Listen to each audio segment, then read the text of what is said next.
Lee Dittrich is a retired law enforcement professional who served for 25 years in law enforcement, including 2 years with the Mount Pleasant Police Department.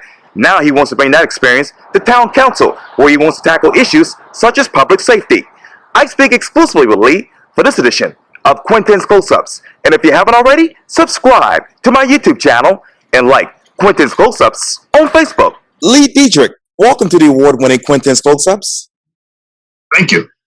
Oh, you're very welcome. I'm bringing you on because obviously you are a retired law enforcement professional with 25 years of public service. And I understand it now that you want to carry that public service experience to the town of Mount Pleasant Town Council. Let me ask you this first, Lee. What is the state of public service these days? Well, I think that's something that's fallen upon. A lot of politicians in today's world have forgotten what public service is. That we answer to our constituents, that we listen to their concerns and address the issues that are important to them, whether it be our private citizens, our businesses. We're all in it together. And if we don't listen to our constituents as to what the major issues are and come up with solutions to address those concerns, then we're not doing our jobs as a public servant. And I want to get back to those particular issues in just a moment, but obviously your New York accent came out just a second ago, and I know that you served as a lieutenant with the Metropolitan Transportation Authority Police Department, responsible for policing the largest transportation network in North America. You were instrumental, that is, in developing units tasked with addressing homeless issues, counterterrorism, quality life conditions, as well as commanding major disasters, including acts of terrorism, mass casualty incidents, natural weather events, that is, and major other incidents requiring a comprehensive response. Who were you as a lieutenant? Okay, so like you said, my police career was 25 years. I had started for my first 3 years in the New York City Police Department, serving in the borough of Brooklyn, just as a uniform patrol officer. Yes. And I had left that department to pursue a better opportunity with the Metropolitan Transportation Authority Police. Those not familiar with that agency, like you said, we are the police agency for policing the largest transportation network in North America, consisting of the Long Island Railroad, Metro North Railroad, Staten Island Rapid Transit. Yes. More people would recognize our major hubs like Penn Station, Grand Central Terminal, where we literally service millions of commuters per day. Obviously, with that volume of commuters that utilize those networks come with certain challenges. Terrorism being number one. We know from the war on terror, from intelligence that was gathered in the Middle East, that these were prime targets for terrorist activity. So my role as the executive officer of Special Operations Division, I oversaw multiple units, hybrid threat unit, which was a unit tasked with addressing a number of different types of threats, not only internationally, but domestically. A canine unit with approximately 50 dogs that was solely tasked with explosive detection, addressing those suspicious items, doing routine checks on packages, deliveries, garbage pails, anything where a potential explosive device could be hidden. Also the emergency services unit. More people would recognize that name is synonymous with the SWAT unit, where they would perform tactical operations, rescue operations, and they were instrumental in addressing all different types of incidents, including mass casualty incidents like train derailments, other incidents requiring rescue. Also, the homeless assistance unit, which I was personally tasked by the governor of New York to develop a unit, which was non-existent at the time, to address the homeless issues throughout our transportation system. This unit was designed not so much to do enforcement work, but to reach out and make contact with these individuals to assess their mental health needs, their medical needs, provide necessary social services such as shelter. And we were actually very effective in addressing the homeless conditions in these terminals, which not only improves the quality of life for the commuters and the stakeholders, the employees and the people that rent spaces in these terminals for their stores, but gets the necessary services that these people need. And it was something that was lacking. And it was kind of shocking to those involved that the largest transportation police in the country lacked a unit tasked with dealing with homeless, which was so very visible in our stations. So the unit was a jack of all trades, and whatever the flavor of the day was, we had a unit specifically tasked with that duty, and that's what I was responsible for supervising. So you can't talk about New York City without talking about 9/11. Where are you emotionally 20 years later? Well, I was a respondent to the World Trade Center on 9/11. I was not there that morning, but I was there at about 1 o'clock that afternoon. I performed many months of service at the World Trade Center following that day. I had varied responsibilities associated with the Trade Center. I think the World Trade Center opened our eyes up to the true threats of terrorism. I think after the World Trade Center attack in 1993, we were led into a false sense of security that it wouldn't happen again, or not happen at the same site again. But I think what we really have to realize is that no American town or city is exempt from a terror attack. We've seen, and terror attacks come in all different shapes and sizes. On that particular day, obviously planes were used.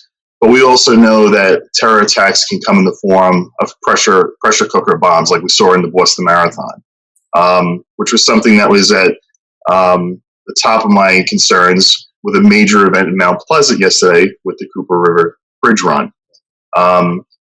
You also have to consider all the other types. Terrorists are creative, and when security measures are put into place, they will think of ways to beat those security measures.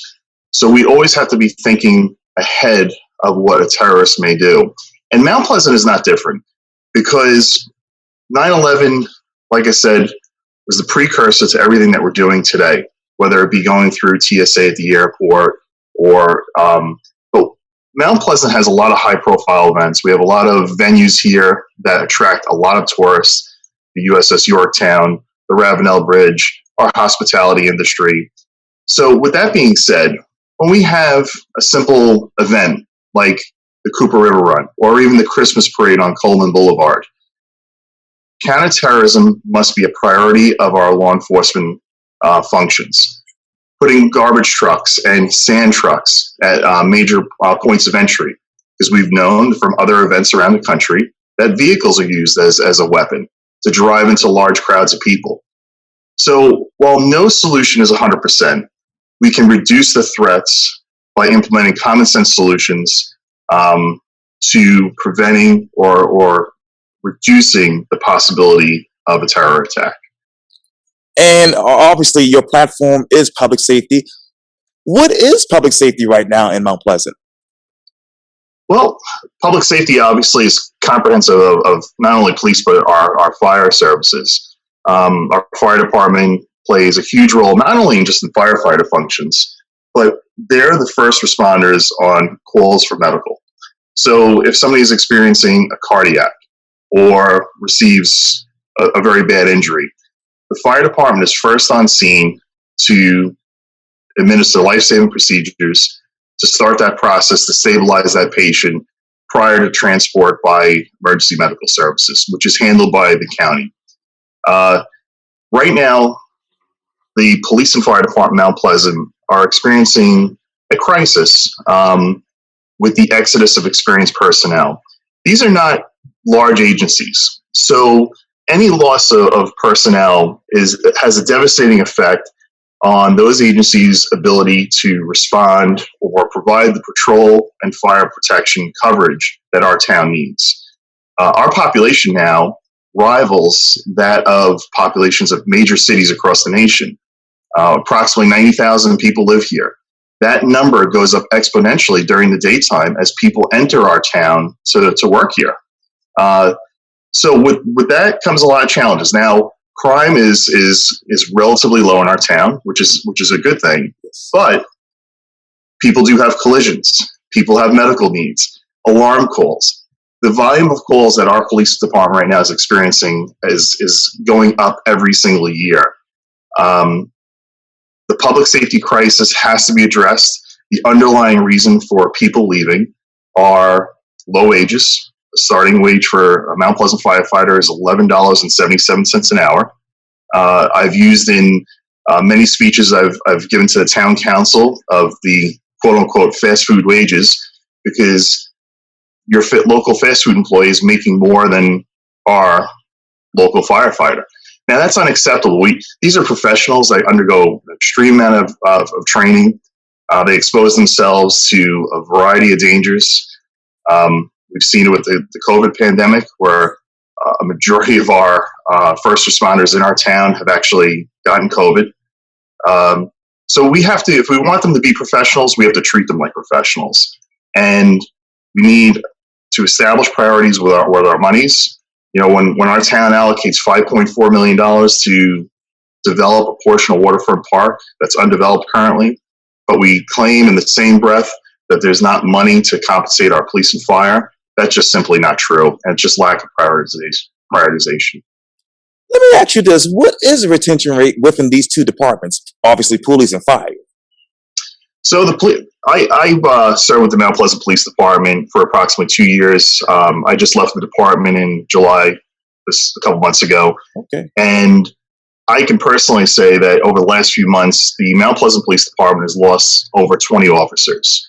This is not retirements. So retirements are completely different. These are officers that are resigning to either pursue opportunities with other police agencies in the Low Country or other locations out of state, or just completely choosing a different career field. The problem with the police department is that with only approximately 150 officers, all of which are not dedicated to patrol functions, you have many supervisors, you have support units like crime scene, detectives, training bureau, canine unit. So these are not officers that are readily available to respond to 911 calls. So losing over 20 officers in the last few months is devastating.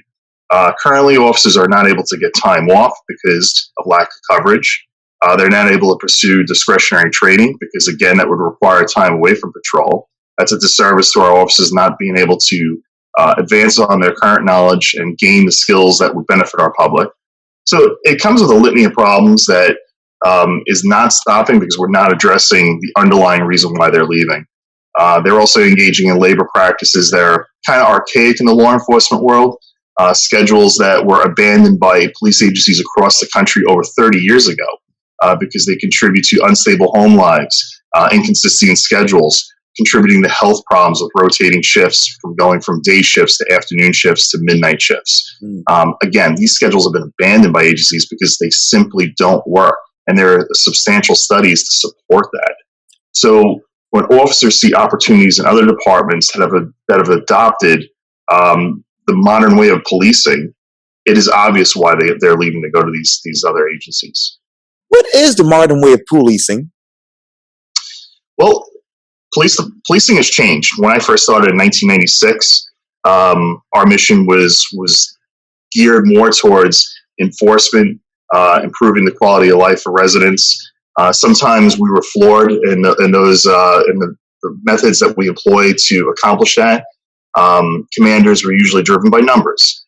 How many citations, how many arrests can we have? And that was always the measure of success. And I think sometimes that came at the expense of our members of community, that enforcement was not appropriate in that particular situation. So as we've fast forward to the current day, where we've had more community outreach, humanizing the badge, as they say, where we're reaching out to our youth. I think one of the best programs that we have right now is the school resource offices, where children at a very young age, starting in kindergarten, get exposed to that school resource officer and have an understanding that there's a human behind that uniform. And unfortunately, the media has painted a picture of police in America as being bad. We have approximately 650,000 police officers in the United States. Unfortunately, one or two bad actors making foolish decisions, criminal actions, paints a picture that makes us all look bad. I think it's a very unfair representation of our police. Our police literally in this country have millions of contacts per day with the general public. Those contacts can be anything from you being involved in a minor collision or a medical call, or you being a crime victim, or even you being the criminal. Out of those millions of contacts per day in this country, I think we have a pretty good record as to what those outcomes are. There are going to be errors made. Police officers are humans. but we have to have our training that makes sure that we have the skills and the knowledge to execute our duties in the most responsible, most well-trained way that we can. Being a crime victim last September, I know I've actually had interactions with the police, so I can understand that. Let me ask you, over your past 2 years as obviously a Mount Pleasant police officer, what was your typical schedule? So the schedule is very inconsistent. The Mount Pleasant Police Department works 10-hour shifts. They work a rotating shift where you don't have the same days off every week, which can create some issues with spouses, with management of children and their spouse's work schedule.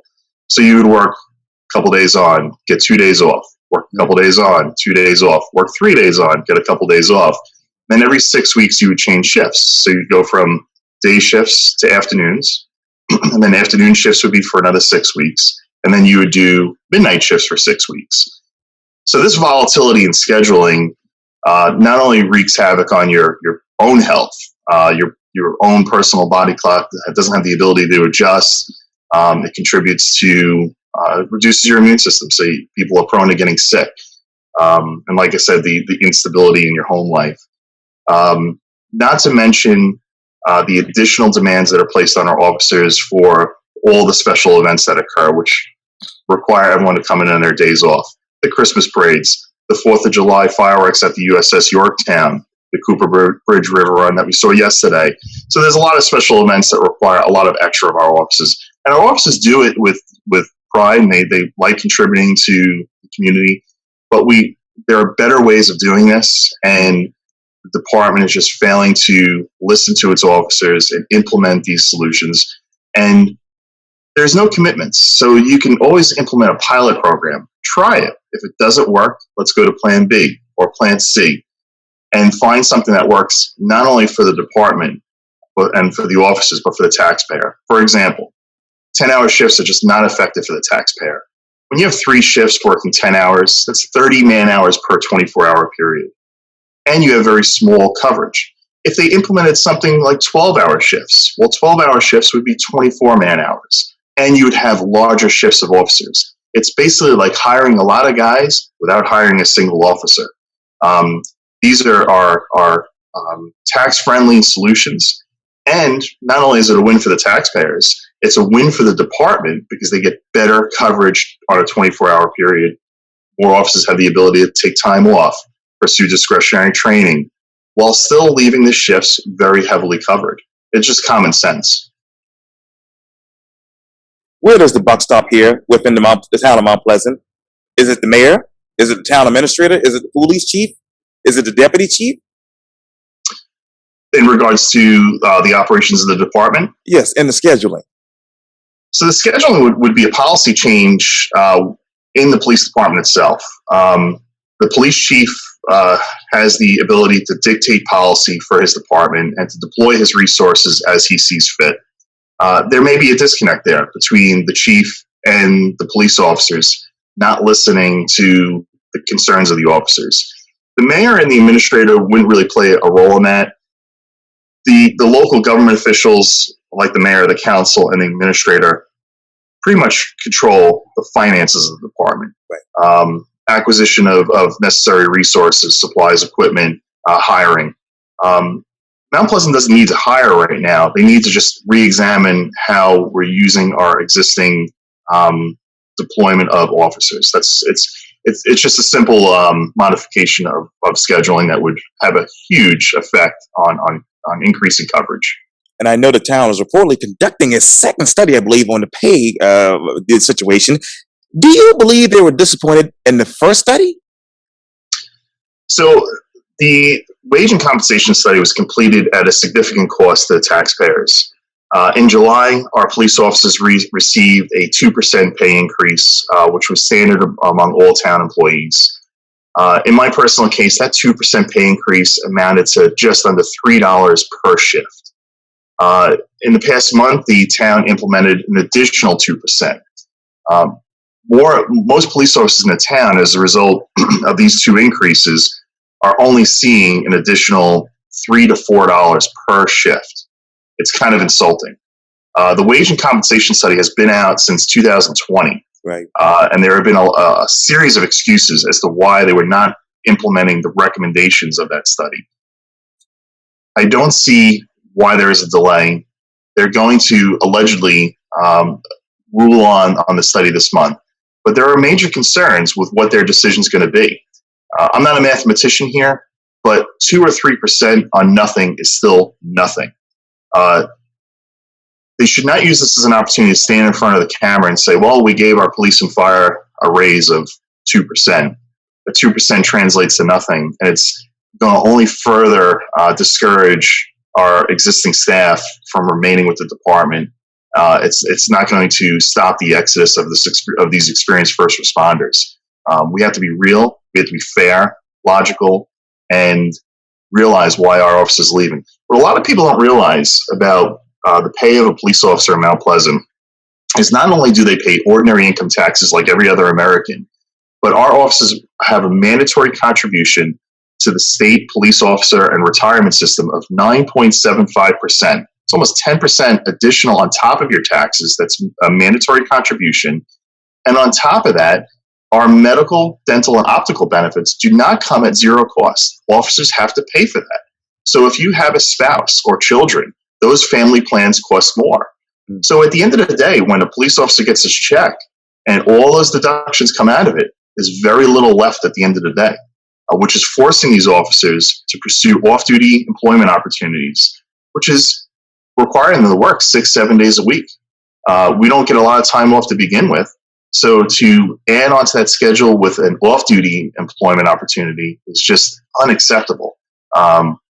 Police officer cannot go to work tired. It will have tragic consequences, not only for that officer, but for the public. Now, okay, in your 2 years with the Mount Pleasant Police Department, how many of those active officers had to get second jobs? I would say a majority. There was an off-duty assignment binder where we have a number of different opportunities where officers could look through the book, sign up, and I can tell you that book was filled up. Very few of those vacancies went unfilled. And I think that's a testament to officers needing to do extra to make ends meet. Again, it's just simply unacceptable. Let me turn to some quality life issues in the town of Mount Pleasant. Where in the town do you identify and also develop those unique characteristics when it comes to residential, commercial, and mixed use? Quality of life issues. So you're asking about like from a law enforcement perspective? Oh, just from the quality of life. Those, where in the town do you identify and also develop those unique characteristics when it comes to residential, commercial, and mixed use development? So I think that one of the things that attracts people to Mount Pleasant is the beauty of the environment in which I think that when we embark on new residential and commercial projects, we have to always remain conscious of maintaining that beauty, the impact on its local environment, and ensuring that we don't become a concrete jungle. I don't think that's what people want from Mount Pleasant. You can develop really beautiful residential neighborhoods in terms of incorporating commercial with residential. We've seen other communities around the nation do this while maintaining the aesthetics, while being environmentally conscious of having commercial spaces like grocery shopping, other small businesses like barbershops, nail salons, all without having to leave the community, an all-inclusive type setup. We want to be conscious of our density. Density can be done responsibly. It can be done irresponsibly. I believe all these projects have to be conscious of not only the environment. We have to look at the traffic impact. It's something that we've ignored when we develop a lot of these projects, where you'll have a major neighborhood with hundreds of homes emptying onto one of our main roadways with no traffic control. Traffic control being a simple traffic light. So this is why we're seeing an uptick in collisions in Mount Pleasant. People are becoming impatient. They're making poor decisions when pulling into a roadway because a simple traffic control is absent. So when we look at these things, we have to consider all things that make Mount Pleasant beautiful and not compromise those, whether it be traffic congestion, environmental impact, the aesthetics, having some kind of architectural standards to maintain the beauty and be consistent through our town. These are all little things that if we ignore them, when it becomes evident that it's a problem, it's too late. You can't put the toothpaste back in the tube. What has been the traffic impact in the town over the past 2 years? So with over 90,000 residents that live here, and like I stated earlier, that number goes up drastically during the daytime as people commute here to work. We have seen an incredible increase in traffic. The Mount Pleasant Police Department handles in excess of 50 traffic collisions per week, sometimes in excess of 75 collisions per week. That comes with the territory of increased traffic congestion. Now, while we can't discourage vehicles from entering our town, if anything, it's a compliment that people want to be here. What we have to do is look at our roadways and figure out where we're going wrong. As a police officer in the town, I can personally identify numerous problematic locations which have simple fixes. Things like traffic light synchronization. Our lights are out of sync. So when one goes red and the other one's green and the next one's red, it's a bottleneck. Cities across the country have mastered traffic light synchronization to ensure that the flow of traffic continues. We also lack shoulders.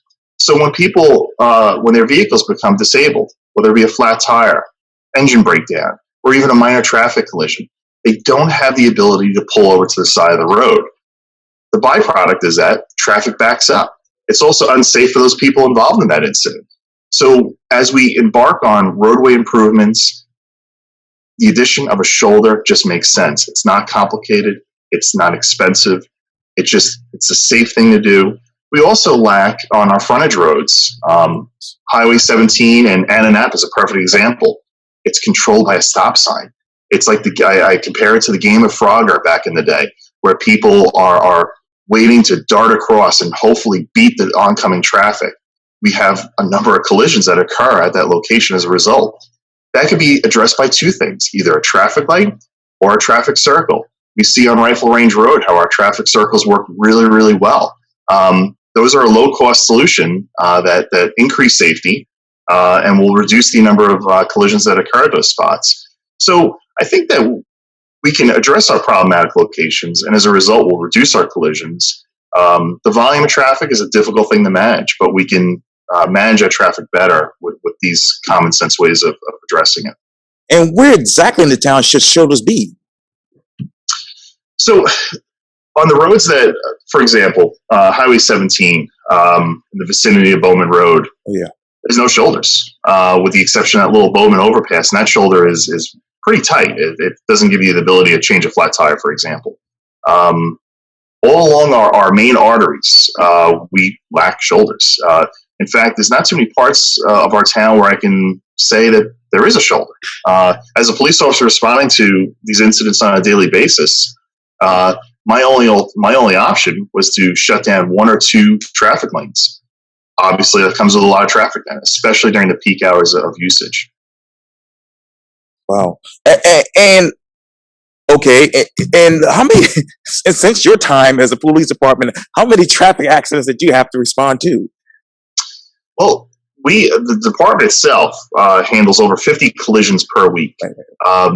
There are also areas in Mount Pleasant which are in county contract where the sheriff's department handles those collisions. Those numbers are not included in our statistics, even though they occur within the confines of Mount Pleasant. So my number is probably higher if you include the sheriff's department number. But it doesn't matter what agency is responding to it, that incident is still going to result in traffic for our residents. We have approximately anywhere from 6 to 12 fatal accidents per year. Those, again, some of those could have been prevented. Some of them have underlying reasons which could not have been prevented, that maybe a driver was intoxicated or there were weather conditions that contributed to it. There's a number of things, but we do track all the data in our state collision reports, have a lot of data on it as to what the contributing factors to those collisions are.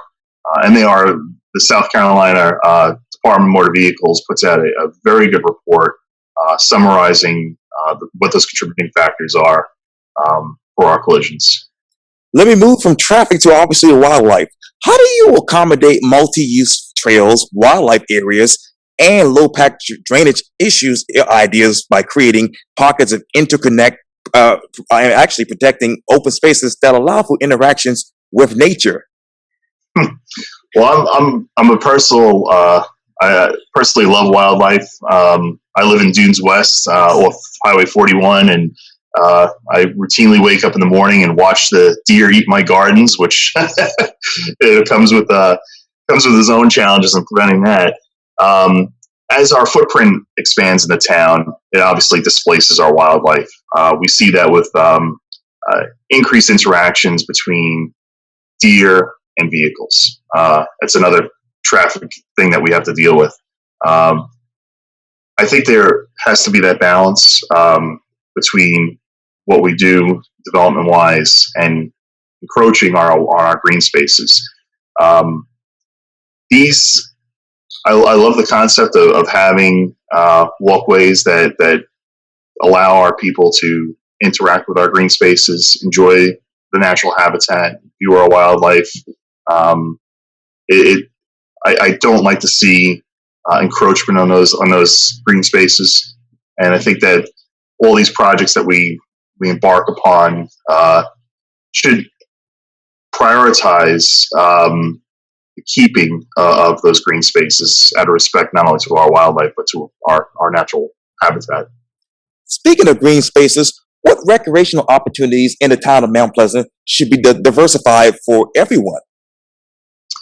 So our recreation department in the town of Mount Pleasant is very strong. We have a number of resources, from some of the most beautiful soccer fields to mixed-use centers, swim centers.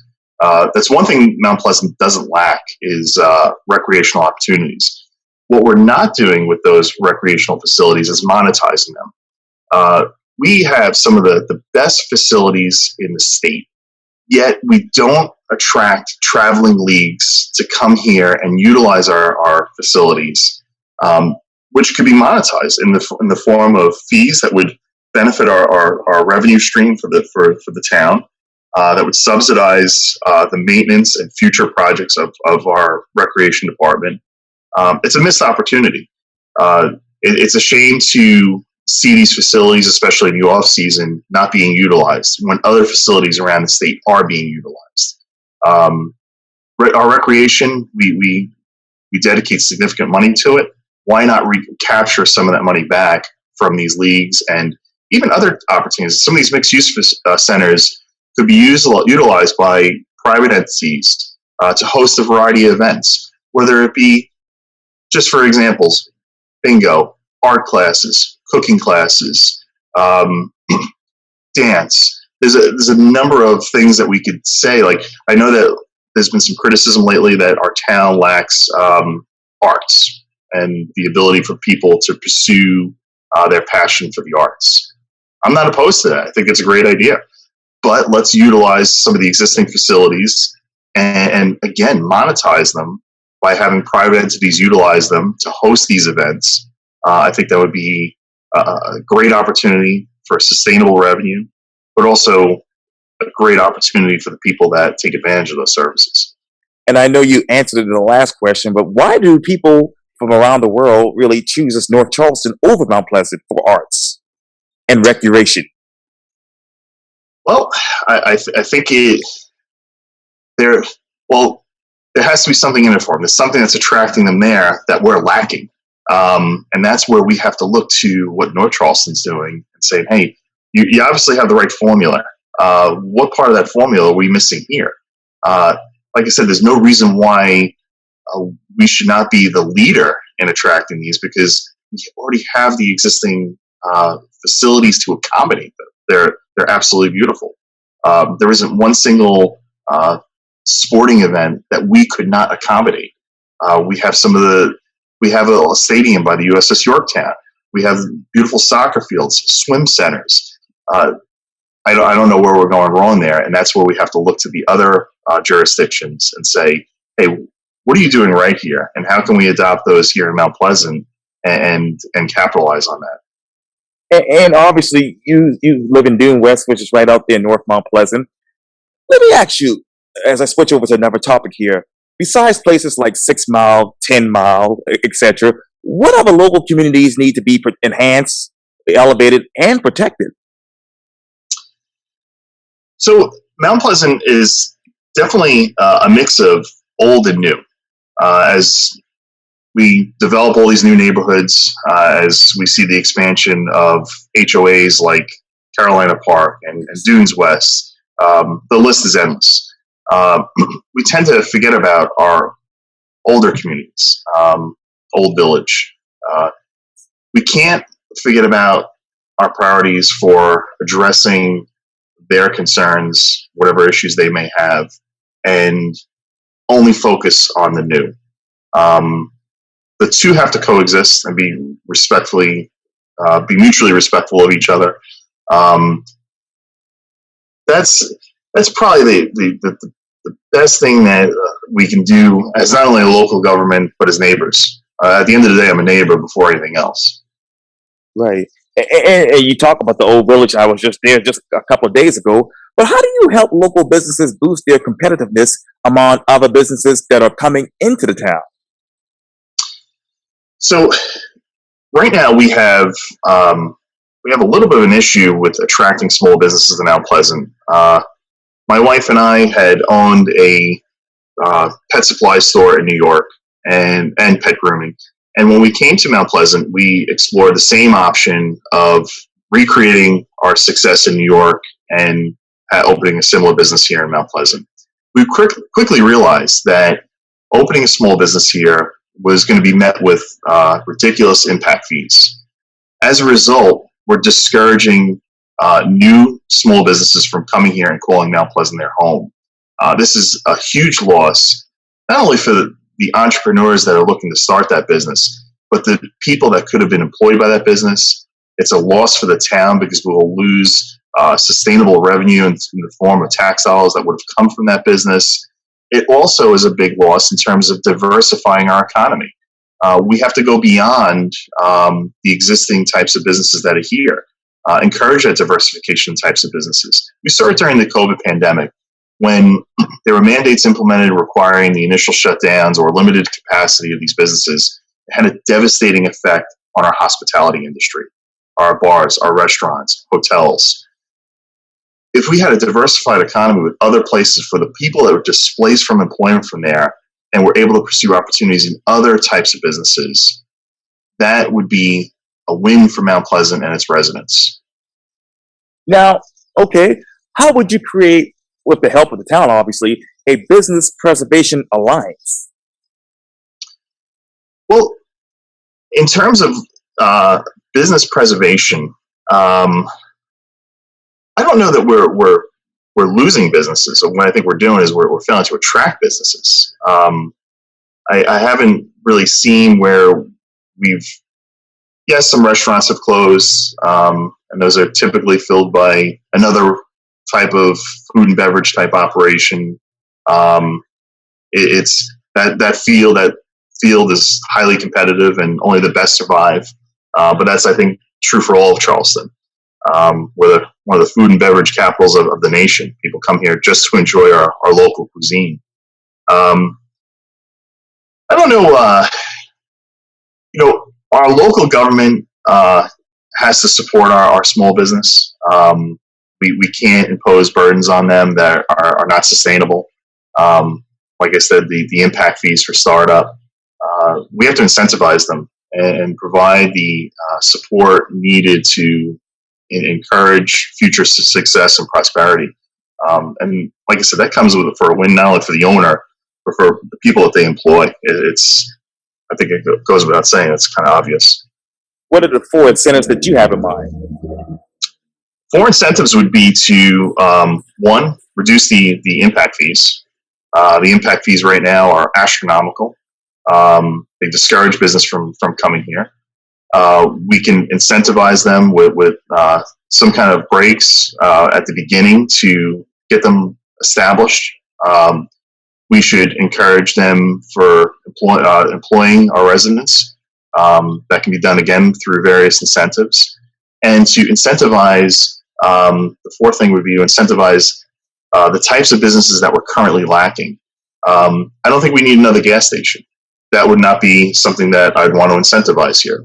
We don't need another convenience store. But what we could use, for example, on the north end of Mount Pleasant, we lack restaurants. Let's incentivize those types of businesses to come to North Mount Pleasant and establish themselves. Plug in the holes where we're missing. Again, diversification of our local economy. Yeah, okay. And let me ask you this, because I skipped over that as well, but what is the town's operating budget right now? We're approximately $98 million. That's I believe, our proposed 2022 budget. We have a substantial revenue source, but we're also becoming very reliant on impact fees. And what's going to happen is development in Mount Pleasant slows. We only have 58 square miles in this town. So at some point, we're going to be capped on development. So with that being said, there'll be a reduction in impact fees, which we've become heavily reliant on. We take in approximately $33 million a year in business licenses and fees alone. Okay, that's not tax dollars. So as those things dry up, the burden is going to be shifted to our residents, increasing the taxes on homes. That is not what we want to do here. So what we have to do is look for other revenue opportunities. Like I said before, monetizing our recreation department by incentivizing travel leagues and other venues for utilizing our facilities at a cost. We don't want to burden our residents with increased tax burdens. So we have a significant budget. As the population increases, it's going to put more of a demand on our government services, public works, sanitation, our police, our fire, our land planning. So those budgets are going to become increasingly higher as the demands are increased. So we have to be creative and prioritize our spending, be fiscally responsible in doing so, but also creating sustainable streams of revenue that are realistic and not in the form of tax dollars placed on burdens on our residents. What is that historical population trend that is for the town of Mount Pleasant? Well, you look even in the few years that I've lived here, I can personally attest to the explosion in population. We see it in just construction. We see it in our traffic congestion. We see it when we can't get a parking spot at a major shopping plaza. So that trend is continuing, where we're also putting in denser communities, building complexes. We see one down by the airport on Faison Road, just past Costco. Right. So each unit comes with a minimum of one person, two, possibly a family, multiple vehicles. The trend is not stopping. It's definitely, and that's where we have to adjust with the times, and that comes with costs and challenges that we have to be creative and responsible with. Okay, Lee, let me ask you this. What's more important for the town? Building new homes and commercial space, or rehabbing, expanding, and better utilizing the existing homes?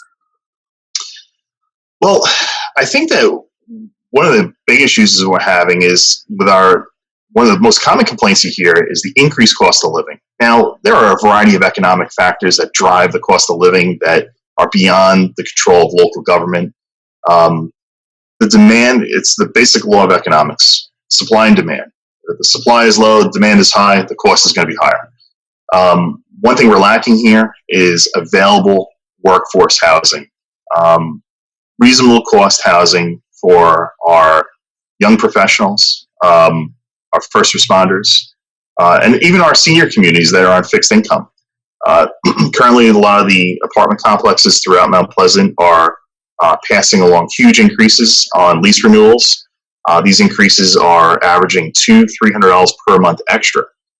For somebody on a fixed income, that's just simply not doable, and it's forcing these people to pursue other housing opportunities outside of Mount Pleasant. And for somebody that's lived here for so long, it's just simply wrong. As we develop new projects, we have to incentivize our builders with no debt solutions to the town of designating a percentage of units for workforce and senior housing. This can be done through a variety of ways. Obviously, the builders are in it for profit. And the builder's going to look at the town and say, well, why should I dedicate 10% of my units for workforce or senior housing? What's in it for me? Well, we can address that through making the impact fees on that development more comfortable for them.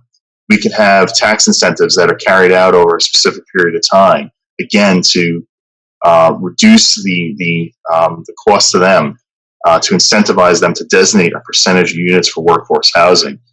So that's one way we can take not only new construction, but existing apartment complexes and going to their management companies and saying, hey, how can we take, out of your, let's say, 100 units, how can we take 10 or 15 of those units and designate them for this type of use and come up with that creative accounting that is a win for our residents, it's a win for the owners of those apartment complexes, and it's a win for our local government.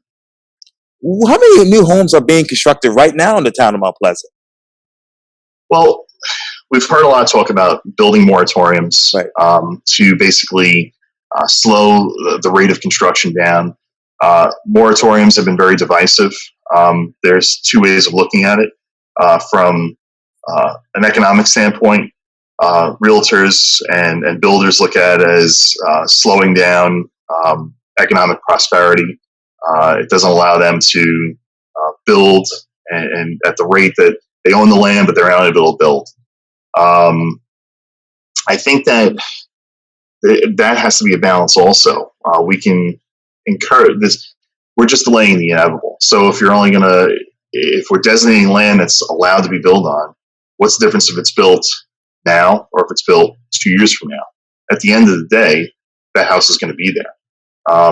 But again, we have to be responsible in how we approve that process and encourage building, but at a responsible rate that's sustainable.